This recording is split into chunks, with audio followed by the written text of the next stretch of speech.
don't know why such a big change for the gold lane for Games My Kelantan. I think that they could have gone for the exact same draft and would have been completely fine with it. This time round, it's going to be a little bit harder. Yes, the Arla is in play, but it's a true test of raw mechanics. 5 seconds. Well, this is going to be a true test for both these teams now because one singular game separates them from defeat or a victory. And based on the fact that no one is moving, it is going to be jumping into a quick technical pause here, ladies and gentlemen. Yep, a call from Todak's side. I believe that's Fondia. Type 1 issue, so nothing too serious. We're gonna get that fixed very, very quickly and get back into the game, especially for Fondia, who is going to have a pretty hard matchup ahead of him. Hey, look, I think that Fondir, he's been in hard matchups before. It feels good when he's in a winning matchup for the entirety of his team. But I think right now, against Munster, it's pretty 50-50. It's a 1-to-1 right now between them. Yeah, he dies one in that lane and it's over. It's so over. If he dies once, just once That's in that the lane. state of the EXP lane right now, basically. Also true. That's true. Whoever recalls first, You lose. lane done. Who flinches lose. Yeah. It's a game of chicken, fortunately. And even then, I don't know. I'm still thinking about these comps and it's like, where's the logic behind it? I can see why GMX might go double fighter since there are a lot of heroes they can punish with it. But it also unnecessarily sets a time condition on yourself. That's the thing. It's sort of the same with running Angela, right? You also have a time, Yeah. like a time restraint. There is a time restraint, but usually that's why they have the insurance policy of some kind of like late game scaling hero of some sort. And Lancelot doesn't usually fit that build. Maybe last patch's Lancelot, but this patch's Lancelot doesn't make sense. And perhaps the goal is just end the game before he goes late. Also true. That's basically the win condition. And not to mention that these fight between the two teams, I think we've seen the most amount of like straight up brawls between GMXK and Todak compared to every other matchup we've seen up to this point. Yeah, it's like very honest, right? Like Yeah. no shenanigans, no one comes in from behind and gets a flank angle. It's just someone throws a punch and you just brawl it out. I know. Like a good old riot. I know that honesty is the best policy, but maybe not here. I mean, No, there's gotta be a little bit of trickery at play. maybe there is something that we don't know, right? Maybe MQT is the reason Lapu wins for the first time in the goal lane. Thank you, Marshall, fixing the problem. We're back in game 3. GMSK blue, Todak red. Yeah, maybe the person Kid Bomba was talking about was MQT, right? He is one of the rookie candidates. He is the rookie candidate. Dude, Kid Bomba, huge fan of MPL MY. He knows all the players by He heart. knows MAL because that's where he was back then. I'm telling you, Kid Bomba lost like beat us once and never again. Oh god. Oh, I missed the EEC. Yeah, I gotta catch up on what they're up to. Even so, let's look at the emblems so far. Okay, lethal ignitions, nothing too out of the ordinary. Wilderness blessings. Alright. Yeah, nothing too out of the ordinary. Pretty standard so far. Although I do say that, yo, Martins, don't die. Martins, don't die right now. I'm trying to explain why Jaja is going for Swift instead of the traditional extra adaptive attack. Getting pretty close to it though. Alright, he's gonna back away. But yeah, Jaja does like to actually go for Swift. And this is like personal preference amongst Lancelot players. Yeah, well, it does do a good amount of damage early on here. Yeah, it's the damage reduction passive that is keeping Dream slightly healthier. But I mean, unlike the previous game, Dime Senpai can actually clear the way better this time. Yeah, isn't too dependent on having Dreams nearby, and now he can roam around the map, and now he's just making sure that he's keeping tabs on where Jaja is going to be. Now, Zion is on the top side, and oh wow, even gives the EXP over to Fondir. They want to create an advantage for him. Not only that, he managed to freeze the wave. I would assume with the help of Zayed's earlier visit there. So you need to bring Martins in to free up Munster. This is already a better start. I'm pretty sure Martins just spotted both Zayed as well as Dreams walked He out. should have, logically. Yeah, Zayed gonna show himself. Both Munster and Martins gonna keep their distance. Dreams will eventually pop out. Martins walked a little bit too far forward. Still has the revitalize, but here comes Zaim Senpai as well. Not gonna commit the Feather Dare Strike. Oh, they gotta be careful. Master is not gonna hit 4. He's here. Here he is, I'm QT, jumps in with Heart Guard, and TODAK just instantly scatters away the Flicker. Landshaker at the same time as the Flicker final slash, splitting the fight in half. Wow. But the one who comes out on top is MQT. He gets the first blood on Zayed. Holy cow, just straight up solo kill Zayed, gets the turtle. GMSK suffers no losses from that. Even though we did see that Fondir forcefully flickering forward, going for the final slash, I don't know. I don't want to say that Zyme Senpai was slow on the feathered airstrike, but like if we look at it, I'll have to wait for an instant replay on that to see whether or not that was the case. I just feel kind of bad for Zayed this series. He keeps getting shafted at the very first turtle fight. Yeah. All that setup to get Fondia a minor lead goes down the drain. It's completely gone at this point. Now, at least for ImQT, he's doing well. He knows how to play this matchup into the Harith at least. This is already looking a little bit better for GMX, but the gold lead is still not very big. If they are thinking of ganking Monster, 9 out of 10 times it would not work as long as Maima is quick on the hard guard. So XP lane is out of question. Can't really gank MQT also unless you really like full send it. What can they actually punish? It's the real question. I mean, they could look for Gakon, I suppose, but he's got Revitalize to keep himself alive, so they have to like somehow lock him down before that point. I might go for another one, but Zion, he's getting bolder and bolder with each passing game. Surprising that he can do that, considering his performance so far. Hey, don't go in the KDA machine for nothing. Uh-oh. KDA the opposite side, Jaja did not take kindly to that.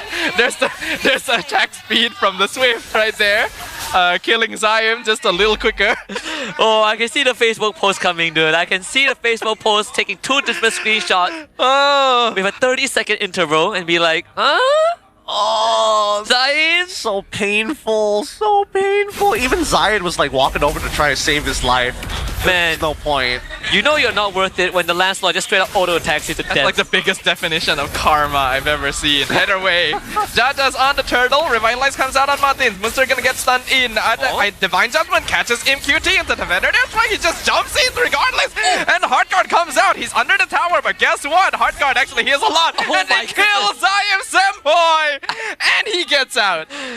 At least now we know, even when they full send their abilities, they just cannot kill this Lapu when Maima is up. I don't understand. He was already out. He was already out. Why go back in? Why go back in with the Angela thought? I was so confused. I had to listen to the BM broadcast. Are they also losing their mind? I think they're being very professional about this. You know, they've got a full audience to watch the game. They've got everything going for them here at the arena in Day 1 Sriputra. By the way, you can buy tickets. Might as well get them to join the fun alongside with us. Now, to be fair, there's a lot of things that they probably want to say, but they can't because they're too big speakers broadcasting it. I bet you LaFell will share the sentiment. Man, I want to say, but I can't do it. Yeah, it's not like we have big speakers broadcasting to the world on us, right? Either way, Landshaker finds Dreams inside the bush. That is so much damage from MQT. Feather Deathstrike comes out. It's a 4v2 situation. AOG comes in, but MQT is finally finished off thanks to the Summon Force. Revitalize a little bit too late, but Zion just gets caught out, and Dreams is tied to him as well. He flickers away, uses the conceal. Here comes Jaja. Looks like he won't force the issue.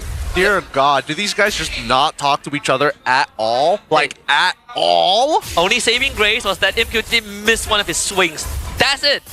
If not, he would have straight up killed like Dreams, dude, and got out. Has GMXK done the impossible and broken TODAK's mental?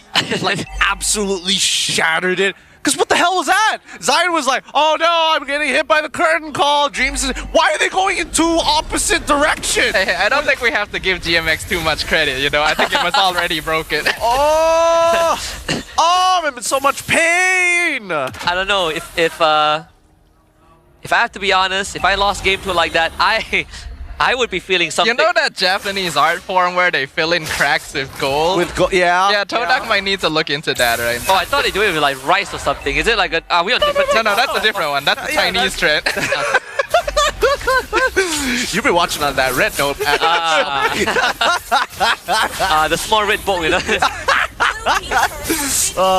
You've been keeping up with that Douyin over there.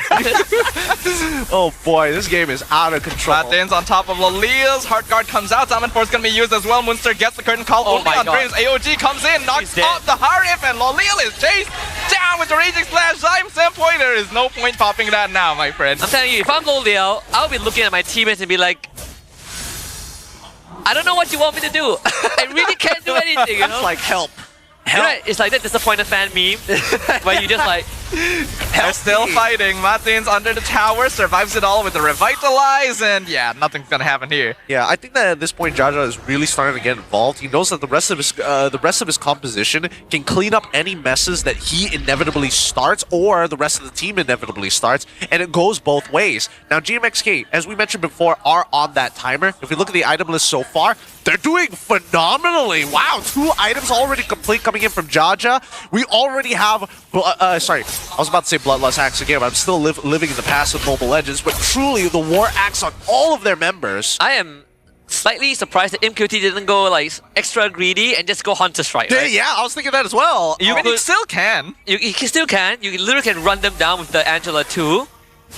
So the first lore is going to be the biggest like breaking point, right? If JMSK can get a first lore, you take all the tier 2s, and then you starve Todak out of their own jungle and just have Jaja and Mandis sit in it, I think that would be what wins them the game. Yeah, and at this point, now, I'm guessing that Dreams is looking at that leading time and thinking like, man, I'm getting like no value out of this. I'm getting nothing. Everyone I drag just kills my team. It's either they're impossible to kill or they end up just killing my team anyway. What am I supposed to do about this? Yeah, he may have. I think MQT is like the only guy he can reach. I mean, technically you can go. I mean, he can reach him because MQT is reaching for him instead. That's true. MQT is like standing in front. Well, Brute Force from Monster 2. What do they call that painting? The one where it's like they're like touching. Oh, I know what you mean. I don't know the Nokia. name. No, I said worse. Oh, that one hurt. Oh, that one hurt me so bad. It really shows my age. Woo! Not ready for that one. And hopefully Todak's a little more ready for this Lord fight. Currently GMX in control of the river. They get the Litho. Queen's Wings just completed on MQT as well, so now even easier for him to dive into the back line. I mean, dude, GMXK is playing even better. Now they're even getting a side lane push with Maima. Maima having the time of his life. Oh, Martins is already in the back, gets a 2-man taunt, Revitalize keeps him alive as well. MQT jumps in, Heart Guard comes through, Final Slash pushes them closer to Zayed, which they're perfectly fine with. Zayed gets the Lord, Divine Judgment comes in, whoa! MQT with a 3-man land shaker! And Todak is dismantled in an instant. Maima even escapes from Fondir just to add insult to injury. Dang. MQT ate everything. He did. Like, he did. He ate the full-on buffet from Todak. And then he threw it right back at him. Wow. Dang, let's look at that one more time because I was surprised. At this point, he's already jumped. He got pushed into the middle of the fight. He used the first land shaker. He gets a second one because of the short cooldowns, thanks to the help of those Queen Wings. Oh my god. I thought for a second there that he was like, man, he's getting oddly close to Zai himself. Is he really going to try and cancel him out? Oh man, you can't even blame Dreams, right? He drags him in just in range for the land shaker to land on the 3-man. You know, maybe I was right about the Kid Bomba thing. Kid Bomba knew about I'm QT before GMXK knew about him. I'm telling you, Innocent can't win with Lafu, but this guy can. Oh, what a comparison. It's like we say, Yums can't say the Gatot win rate, but you know who won the first game with Gatot? Madin. No, it's Team Ray. It's Nova Escobar, and then Madin. And then Madin. Man, maybe after this he needs to change his name to Innocent. Innocent with a double Innocent, yeah. QT. Innocent QT. Oh, who knows? That might be his like in-game profile name. Maybe, right? Actual account. Oh boy, man, this game has been interesting to say the least, but it's kind of also over. It's an 8.2k, and the only way that Todak really has a chance is if GMXK like really throws it hard. And here's the thing about double fighter compositions. They're less volatile when you get a 6k lead, specifically 6k, right? Because every every 1,000, you're expecting like, oh, an extra component, an extra item, but specifically at the 6K mark, half a component is huge for these fighters. Not only, at least well, for TODAK, the one thing that they can bank on, at least for the next few minutes, or inevitably if GMSK gets another Lord and starts pushing in, is that the high ground defense, right? You got the Barca, double fighter comps, not the best at sieging. More so when you are running the Lancelot instead of the YSS. TODAK now looks to make a move, but Mudin sees this. I think they have an option. And I'll call it once the siege starts. First, we got to see whether or not they get the Lord. Lord is a large part of the sieging plan. Yeah. And Munster is going to slowly set up the top wave. So that they naturally push out. It's going to have a double wave. Jaja will deal with the bottom side of the map when the time comes. But he does see Dreams. Oh, Hunter Strike finally completed after the Queen's Wings for the side of MQT. The Oracle next. Ooh, BOD completed on Jaja as well. Wait, is Munsters also going to go for a Hunter Strike next? Oh, and no, Jaja just finished his 4th item, Malefic Roar too. Wow, they are so rich. Oh, hold on, they found a Divine Judgment onto one, but here comes the backup plan all the way, and MQT's still alive! Polio's already dead! They're just dumping them! TODAK has been shanked in a back alley by GMX Kelantan, and they are completely scattered. Zayed trying to run home, not realizing it's the complete opposite direction. GMX, they don't even really need to focus on the Lord anymore. They have the numbers advantage. They're pushing into bot inhib. Final slash only hits the minion wave. But Zayed has been able to recall, and they are clearing it up pretty well. GMX not going to be able to continue pushing here, but they do get the Lord for this. I need a replay of that. We saw Zayn go down, but what happened to Lolio? Did he just get like 2-tap by Jaja? I think so. Jaja is in that 2-tap range. He's got 4 items. That Malefic Roar makes a huge difference. It gives you a lot of damage. And I mean, Lolios already doesn't have any armor, so he's Jaja's basically doing true damage at this point. 11.2k gold lead. This is so wild. I mean, TODAK hasn't even reached critical mass yet. Yeah, alright. Now that at least GMX here was able to get the Lord. Oh my god, he got Hunter Strike and Mima Fun. Wow, holy crystal for Mima. Jeez. Alright, I mean, the shield's gonna be a little bit bigger this time, but now here's what I'm expecting, right? I want to see GMXK, like, really disrespect. I want to see the AOG right under the turret. Well, you might get your wish depending on how things go. Lord will collide bottom. Final slash pushes MQT in the base, but he just dashes right back out. Bottom inhibitor has already fallen. Luckily for TODAK, the rest of the waves aren't really synced up. Meanwhile, Martins dives in. Revitalize comes out. Zayed gets locked down. Immortality burnt away. Another Bravest Fighter comes out as the Feathered Airstrike is instantly cancelled in the back line by Jaja with the Heart Guard. And TODAK cannot do anything to stop them. There's too much. It's a 13k